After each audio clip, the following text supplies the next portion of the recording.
Hello and welcome to the main news from Westminster. The former Chancellor, George Osborne, says the UK Parliament could have done something to avert the tragedy in Syria. I think we are deceiving ourselves in this Parliament if we believe that we have no responsibility for what has happened in Syria. There are calls to wake up to Russia's interference in international affairs. Not only their interference now proven in the American presidential campaign, probably in our own referendum last year. We don't have the evidence for that yet, but I think it's highly probable. Also on the programme, dismay at attitudes among NHS staff to the deaths of people with learning disabilities. There can be no tolerance for the deaths of people with learning disabilities, treating them with any less importance than any other patient in the National Health Service. And tackling homophobia in sport. I was the first one to come out in rugby, and in doing that, I felt a huge amount of pressure. And I was just a referee. I wasn't a star like the players are. The 5-year war between the Syrian government and rebel forces has reached a critical and alarming point. As the Syrian government retakes control of the city of Aleppo, civilians are coming under attack. The United Nations says pro-government forces have been entering homes and killing people, including children. The UN is urging the warring parties to declare a truce so that children can be moved to safety. Meanwhile, MPs have been holding an emergency debate on the crisis. Several MPs harked back to the Commons vote 3 years ago, in which military action against President Assad forces was rejected. This latest debate was initiated by Andrew Mitchell, who painted a grim picture of what's going on inside Syria now.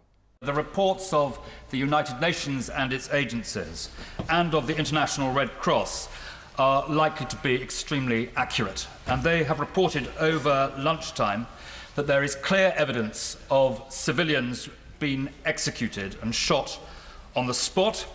There are dead bodies in the street which cannot be reached because of gunfire. And in the last couple of hours, we've heard that there are probably more than 100 children who are unaccompanied or separated from their families, who are trapped in a building and under heavy fire in East Aleppo. There are large numbers who are stranded in the open and looking for shelter. The only food available is dates and Bulgar wheat. Water has run out, there is no electricity, and last night people were flooding into this enclave. There are, as I say, credible reports of executions and the removal of groups of adult males. I will.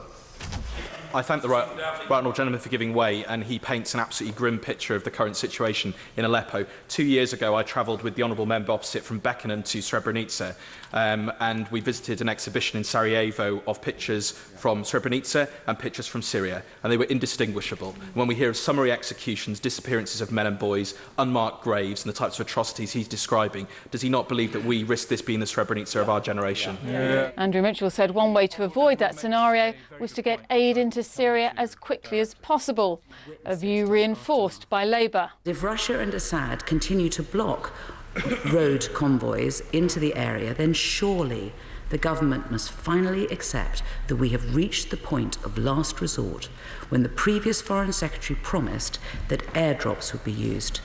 Now, if we fear that manned flights would be too dangerous, as I know the honourable gentleman sitting next to the Foreign Secretary does, and he sits and shakes his head, then the government must consider using unmanned drones or GPS-guided parachutes. Yes. Thank you, Mr. Speaker. I'm really concerned about the idea that we would send our aircraft into airspace that is contested and is hostile. They fly low, they drop aid, as I know, very low. They could be taken out by ground fire, not just missiles. There are other solutions, such as using unmanned drones or GPS-guided parachutes, which there has been. The GPS-guided parachutes can carry large amounts, much larger than an unmanned drone. Now, these are all proposals that we know that the government is actively considering at the moment. So I hope the Foreign Secretary will tell us today if airdrops are not the answer for delivering humanitarian aid, then what is? The former Chancellor raised the vote against military action in 2013. I think we are deceiving ourselves in this Parliament if we believe that we have no responsibility for what has happened in Syria. The tragedy in Aleppo did not come out of a vacuum. It was created by a vacuum of Western leadership, of American leadership, British leadership. I take responsibility as someone who sat on the National Security Council throughout those years. Parliament should take its responsibility because of what it prevented being done. Words that were praised by a Labour MP. So very many times in this House, I have vigorously opposed everything that he put to us. Today, I respect a very thoughtful contribution and an important contribution that he has just made. But, Mr. Speaker, I rise today with one purpose, and that's to persuade the Foreign Secretary that if he chooses to listen to the member for Sutton Coldfield and take the action suggested to him, he will do so with wide support across this society. There was a warning about Russia's behaviour. I don't think we have even begun to wake up to what Russia is doing when it comes to cyber warfare. Not only their interference, now proven in the American presidential campaign, probably in our own referendum last year. We don't have the evidence for that yet, but I think it's highly probable. Certainly in the French presidential election, they will be involved, and there are already serious concerns in the German Secret Service that Russia is already interfering in the elections coming up. We've got to wake up to this. I'm sure there are many in this House and throughout the country watching their television screens whose main motive, whose main instinct, whose main feeling is one of frustration at the apparent impotence of our government to be able to get involved and do anything. And I do think that there are some people, perhaps not those sitting in the front bench office, but there are certainly some people in the Foreign Office who need to go on an assertives training course. They need to speak a lot louder and more emphatically than they have been doing thus far. The Foreign Secretary condemned Russia for blocking aid and the evacuation of civilians. And there were hard words for President Assad. Assad has doggedly refused to allow the UN to deliver supplies to hundreds of thousands of people, many of whom are now starving. He's content. He's content for his own people to be reduced to starvation, even though there are UN warehouses full of food within easy reach.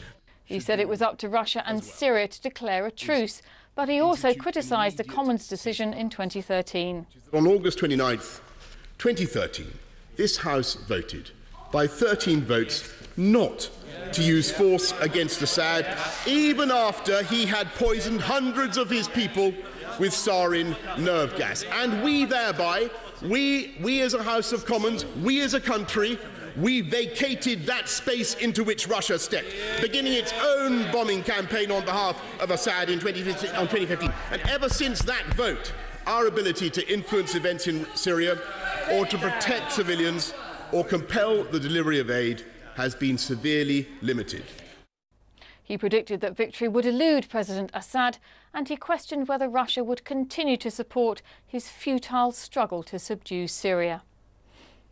Now, a teenage boy with a learning disability died in 2013, aged 18, while he was at a treatment centre run by Southern Health NHS Trust. The Trust said Connor Sparrowhawk died of natural causes after drowning in a bath, but an independent investigation concluded that his death was entirely preventable and that there had been failures in his care. This and other tragic cases led to an inquiry by the Care Quality Commission into how the NHS investigates patient deaths. It found that the processes were inadequate and caused bereaved families further distress. The Health Secretary said the findings made sobering reading. Amongst other things, the report said families and carers often have a poor experience of mortality investigations, are sometimes not treated with kindness, respect and sensitivity, can feel their involvement is tokenistic, and often question the independence of the reports. The NHS does not prioritise learning from deaths and misses countless opportunities to learn and improve as a result. From next March, though, all NHS trust boards will have to collect and analyse data on preventable deaths. We'll be requiring trusts to publish that information quarterly in accordance with regulations I will lay before the House, so that patients and the public can see whether and where progress is being made. The CQC report raised concerns about the treatment of people with learning disabilities and mental health problems. In acute trusts, we'll ask for particular priority to be given to identifying patients with a mental health problem or a learning disability to make sure that their care responds to their particular needs, and that particular trouble is taken over any mortality investigations to ensure wrong assumptions are not made about the inevitability of death. Conor Sparrowhawk's stepfather, Richard, told Radio 5 Live, "When a loved one dies in care, knowing how and why they died is the very least a family should be able to expect." We agree. The findings of the CQC are a wake-up call. Relatives shut out of investigations, reasonable questions gone unanswered, grieving families made to feel like, quote, a pain in the neck, or feeling they would be better dealt with at a, quote, supermarket checkout. Mr. Speaker, this is totally unacceptable, it's shameful, and it has to change. The most chilling phrase, I think, in the foreword in this report was where Mike Richards and his team said that they found that the level of acceptance and sense of inevitability when people with a learning disability or mental illness die early is too common. So will the Secretary of State just put on the record what Mike Richards says in this report, that there can be no tolerance for the deaths of people with learning disabilities, treating them with any less importance than any other patient in the National Health Service? Well, I'm happy to put that on the record and say that those words have the government's wholehearted support. One MP is in the throes of a difficult personal experience. I seek the indulgence of the House whilst I raise a personal issue, but this Thursday I should have been attending the inquest into my father's death, which I anticipate will conclude was avoidable. I've just been notified an hour ago that one of the key witnesses won't be attending because the hospital had incorrect contact details for him. He was a locum and he was unaware that the inquest was taking place, so for the second time it's being cancelled. Could the Health Secretary of State tell us whether the report has looked into the aspect of locum doctors and of the pressure of the failure to learn lessons, because so many people in the health service and in A&E particular are only coming to that hospital on a one-off occasion, and actually that is a part of the cause of the sort of defensiveness that there is within the system. Well, first of all, I know that I'm sure the whole House will join me in wanting to offer our condolences to him about what happened to his father, and of course the incredible grief that he and others feel when they lose a family member is just compounded if you subsequently discover that the death was avoidable. Can I also pay tribute to Sarah Ryan, the mother of Conor Sparrowhawk, who has fought tirelessly for justice for those with a learning disability. Just warn the Secretary of State that I think she will take some convincing that things really will change, given all of the resistance that she's come up against. I hope he's managed to meet with her. If he hasn't, would he be willing to meet with her together with me to discuss the plans going forward? The Health Secretary said he had met Sarah Ryan. Without her campaigning, he said, they would not be making such huge changes on a national level now. You're watching Tuesday in Parliament with me, Christina Cooper.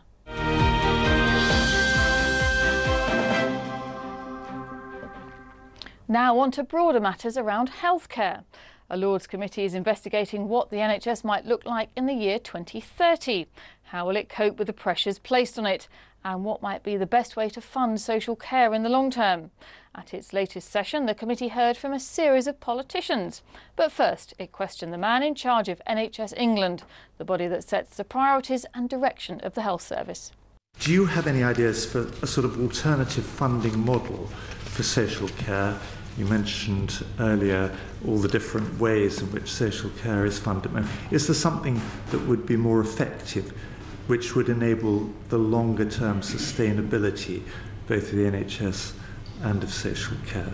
I think there are things that we ought to do to integrate health and social care locally, but I believe that those solutions are best designed between consenting adults locally rather than mandated nationally. We need to think more broadly about public funding streams for older people, for retirees in this country, and we need to go beyond just thinking about the health and social care funding, and also think about what's happening in the benefit system, the pension system, and so forth. And so I'm sort of personally attracted to the idea that we obviously have a triple lock until 2020, which is 3 different ways in which people's pensions go up. I think a new way of thinking about that would be a triple guarantee for old people in this country. That would be a guarantee around income, around housing and around care. And I don't think you can think about any one of those in isolation from the other 2. The MP, who's a doctor and who chairs the Commons Health Committee, was asked if MPs could reach agreement over long-term funding. I can't tell you how depressing I find it sitting in the Commons chamber and hearing the kind of yaboo politics over this issue. And I personally think that we need to do the same with health and social care as was eventually done over pensions, and acceptance that the scale of this is so great, and it will be a challenge for whoever is in power. So it's in the interests of all political parties to get together and have a mature discussion about how we fund this, so that it doesn't become such a political football. And I personally feel this is the right time in the electoral cycle for that to happen, because the closer you get to an election, the more difficult that becomes. On to the views of the opposition parties. I struggle to justify to myself the fact that a very wealthy person who has cancer has all of their medical needs paid for, but a person on very modest means in a semi in Salford who gets dementia ends up losing everything. Now, this is the basis of our 1948 settlement, and yet it doesn't seem to me to be very fair. The government is making a series of decisions about whether it's inheritance tax cuts or corporation tax cuts or capital gains tax cuts. The government has found hundreds of millions in capital investment for new grammar schools. So I believe the government can make a different set of choices at the moment to fund the shortfall in social care. I think that we do have to look at changing the shape of the NHS, looking at sustainability. So some of the things that are putting a lot of pressure on it and squandering money is the marketisation in the NHS. I think that's incredibly wasteful, and it's quite clear the Department of Health do not actually know how much money is spent on that whole convoluted process of bidding and tendering. And finally, the verdict of the Health Secretary. I'm a supporter of our current system. Lots of people say, well, what about an insurance-based system? But I think the interesting thing is, if you look at the insurance-based systems that exist, they tend to be much less good at cost control. The NHS is actually very widely admired for its ability to control costs. An MRI scan costs 3 times more in America than it does in England, despite having the same machine and the same operators, because when insurance companies are paying for costs, then no one has a motive to keep costs down, but with a single payer system you can. So I think it's very misleading and unnecessarily worrying to the public to talk about, is the NHS sustainable, because they worry about those core principles.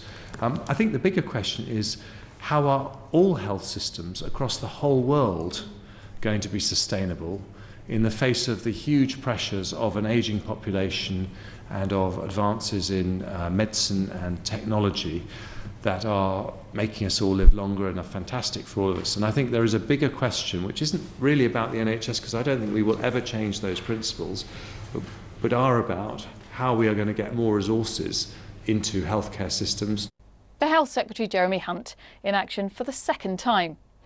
To the House of Lords now, where peers discussed very disturbing claims that child migrants brought to the UK from the Calais refugee camps have disappeared. The Home Office Minister, Lady Williams, promised to investigate.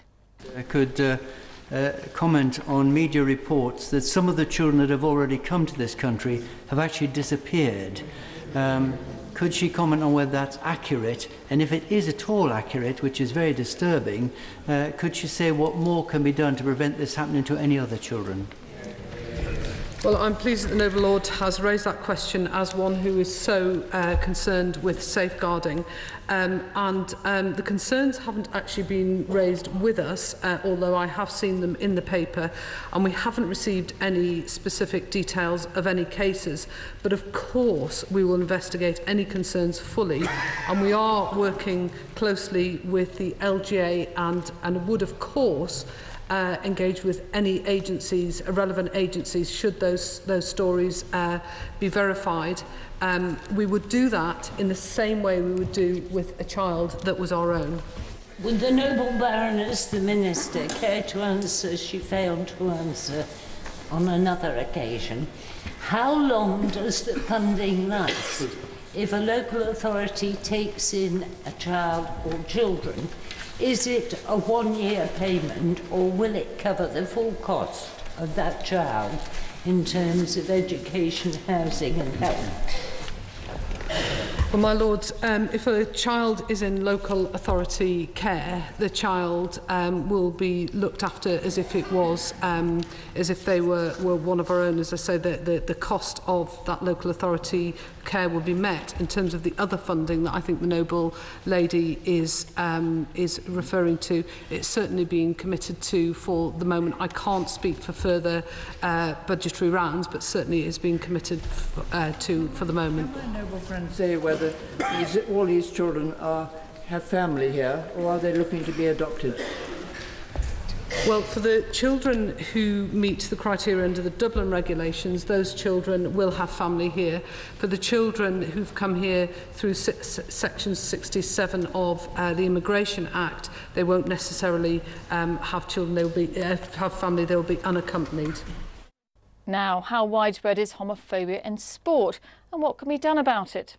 The Culture Committee is investigating the issue and has taken evidence from Nigel Owens. He's a top referee who was in charge of the Rugby World Cup final last year between New Zealand and Australia. That was 8 years after he had come out as gay. He said his experience had been hugely positive.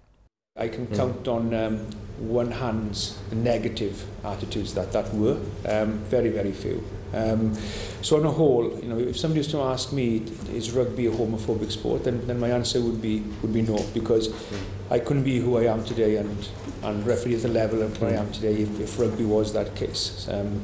Now, I am aware as well that there are a minority of people within rugby, as it is within every sport and as it is within society as well, that would not like a person, whether it's by the colour of his skin, his religious beliefs or his sexual orientation, and that is something that is not only in sport but is in society as well in everyday life. He said there had been some homophobic abuse during an international match he'd refereed at Twickenham 2 years ago.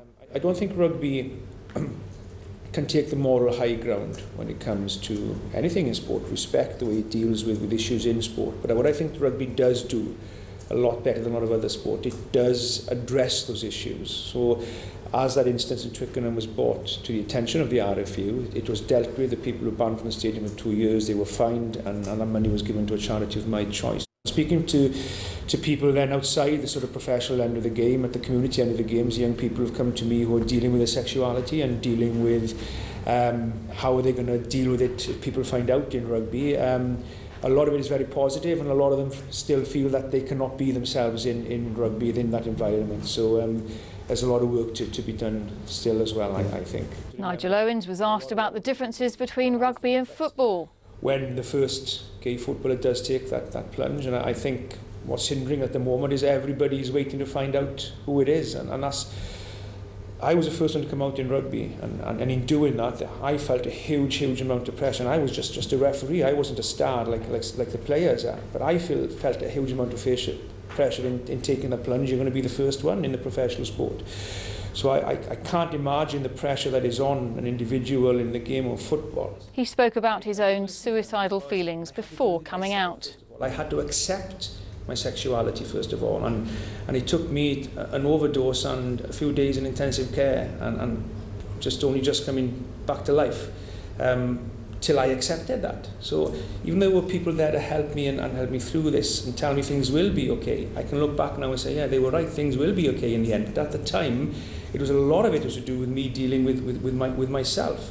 And you're quite right in what you say there is, you know, we have to do all we can to make the environment safer for these people, no matter what age they are. You know, it was up to people in the crowd, he said, to make it clear to people shouting homophobic abuse that it was unacceptable. I don't think people realise that when they do shout these abuse, and abuse that is not acceptable, when they do shout this abuse, you have no idea what it can make somebody sitting maybe 2 seats away from you who are dealing with themselves. It can have a huge influence on that, and it can.